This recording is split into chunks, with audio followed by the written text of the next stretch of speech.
Sementara itu, sebanyak 65 jemaah umroh paket 12 hari dan 16 hari rute penerbangan Palembang-Jakarta lalu Jakarta menuju Jeddah dilepas oleh travel umroh holiday angkasa wisata menggunakan maskapai Garuda Indonesia.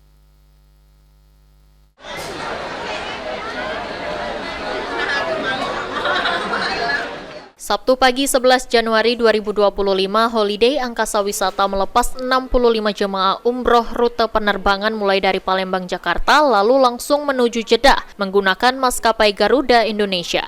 Perjalanan umroh ini terdapat 2 paket 12 hari dan 16 hari dengan menggunakan maskapai Garuda Indonesia. Pelepasan jemaah umroh dilakukan langsung oleh CEO PT Southern of Sumatra Holiday Angkasa Wisata. Holiday Angkasa Wisata memberangkatkan umroh bersama Garuda Indonesia yang kami terbangkan dari Palembang menuju ke Jakarta. Jadi total hari ini kami memberangkatkan kurang lebih sekitar 500 jemaah di Januari 2025. Dan alhamdulillah Holiday Angkasa Wisata saya ucapkan terima kasih yang sebesar-besarnya kepada pemerintah Provinsi Sumatera Selatan, Kementerian Agama Provinsi Sumatera Selatan, Angkasa Pura II SMP 2 Palembang dan Lanut Angkasa Pura dan SMP 2 maksud saya, kemudian lagi kepada Citylink Palembang ya yang telah mensupport kegiatan kami hari ini dengan seremoni pelepasan umroh direct langsung dari Palembang menuju Kota Suci Madinah Al Munawwarah.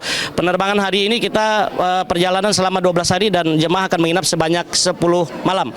Pesan saya kepada seluruh jemaah yang pertama, jaga nama baik Holiday Angkasa Wisata, jaga nama baik Provinsi Sumatera Selatan, jaga nama baik Citylink dan jaga nama baik Republik Indonesia. Kurang lebih 10.000 jemaah telah kami angkut, kami terbangkan dari SMP 2 Palembang. Selamat kepada seluruh jemaah, selamat menunaikan perjalanan ibadah umroh, mabrur ibadah umrohnya, kembali ke kota Palembang dengan jumlah yang sama.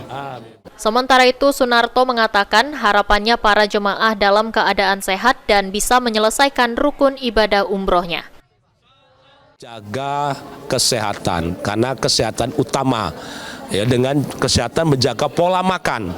Makan ada waktunya makan, 3 kali makan pagi, siang, malam harus tepat waktu, banyak minum walaupun dingin karena dengan banyak minum dengan air jam-jam karena tak beli minumlah air jam-jam. Kemudian jaga nama baik Sumatera Selatan, Indonesia dan tentunya travel holiday angkasa wisata. Kemudian doakan kami yang belum diundang Allah, mudah-mudahan masyarakat Sumatera Selatan bisa berangkat haji dan umroh, mudah-mudahan lewat travel holiday angkasa wisata. Brian Kusuma, PAL TV.